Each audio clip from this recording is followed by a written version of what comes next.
Pila ka mga old buildings sa city proper ipakaayos ng mga tag-iya base sa rekomendasyon sa Office of Building Official. Ginpasiguro ni Mayor Jay Treñas nga nakahanda ang mga building owners nga ipakaayo ang ilang mga edipisyo nga nakitaan sa depekto. Suno sa alkalde, nakapatawag sang meeting ang Office of the Building Official matapos makalabot ang report nga pila ka mga nagalabay ang nahulugan sang semento. Una, insidente sa dalan ni Desma kag sunod amo ang sa JM Basa. There are several buildings already. We met last Friday and we already informed them.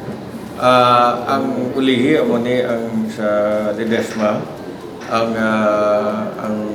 ilang ginambal nga i-address nila, utangan nila net, i-repair kag gastuhan nila kung pila galastuhan sang naigo nga babayi sang halin sa ila embellishment. Nakasugtan nga i-retrofit ang mga buildings nga mayara sa mga depekto, ilabi na may mga cracks o kunlitik. Sabton sa mga tag-iyang gasto, depende sa mga rekomendasyon sang OBO. Limaton na, no? I think it's really about time that something has to be done with the building. So far, anong ang nakita.